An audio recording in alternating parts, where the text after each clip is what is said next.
Labour force participation is dropping like a hot potato, and it's got everyone, economists, policymakers, and your nosy neighbour, scratching their heads. If you've noticed fewer people working and more hanging out in cafes at 11 a.m. on a Wednesday, you're not imagining things.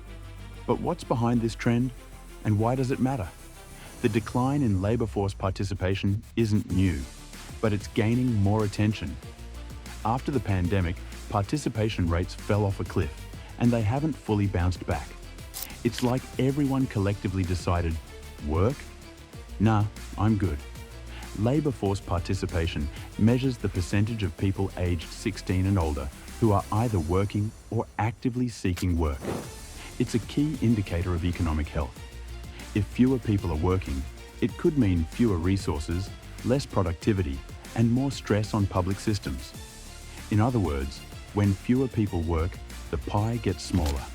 And nobody likes a smaller pie, especially not at Thanksgiving. But let's not oversimplify this. Several factors contribute to the decline, and they're more layered than a 7-tier wedding cake. First, we've got an aging population. Baby boomers, the generation that brought us disco and bell-bottoms, are retiring in droves. And let's face it, they deserve the break. But as they exit the workforce, there aren't enough younger workers to fill the gaps. It's like a game of musical chairs where people are leaving the circle faster than new players can join. Then there's the issue of caregiving. Many workers, especially women, have left their jobs to care for children or aging parents. During the pandemic, schools and daycare centres closed, and suddenly, dining tables became makeshift classrooms. Parents had to choose between working and making sure their kids didn't eat crayons during Zoom classes. Unsurprisingly, a lot of them chose the latter. And let's not forget about health. The pandemic left many people dealing with long-term illnesses or disabilities, making it harder for them to work. Mental health struggles are also on the rise, with burnout becoming as common as morning coffee.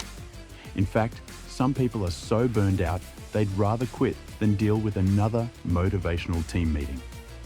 If we're being honest, who hasn't considered throwing their laptop out the window during a particularly bad one? Technology has also played a sneaky role in the decline. Automation and artificial intelligence have replaced some jobs, particularly in manufacturing and retail. Remember when cashiers were everywhere? Now, it feels like self-checkout machines are taking over the world. And while robots don't need coffee breaks, they also don't contribute to labour force participation rates. So, thanks for nothing, technology. Let's not ignore the elephant in the room. Education and skills mismatch. Some jobs require specialised training or degrees, and not everyone has access to those opportunities. This creates a gap between the jobs available and the workers qualified to fill them. It's like trying to plug a USB into your laptop and realising it's upside down. Frustrating, right? But why does any of this matter? A declining labour force can have serious consequences for the economy. Fewer workers mean less economic output, which can slow down growth. It also puts pressure on social security and healthcare systems as more people retire. Plus, it can widen income inequality, as those who can work may command higher wages, leaving others behind. Governments and businesses are trying to address this. Some countries are raising retirement ages, while others are offering incentives to attract more people into the workforce. There's also a push for better childcare options and mental health support. On a brighter note, this decline is sparking conversations about work-life balance, the value of caregiving, and the need for equitable opportunities. It's forcing society to rethink how we define work and success.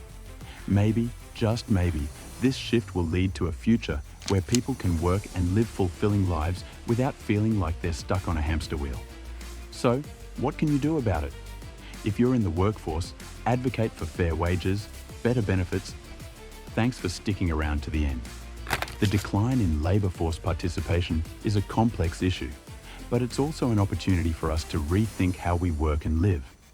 Let me know in the comments what you think. Is this decline a problem, or is it part of a necessary evolution? And hey, if this video inspired you to rethink your own work-life balance, you owe me a coffee, or at least a like and subscribe. See you in the next one, and remember, work hard, but don't forget to play hard too.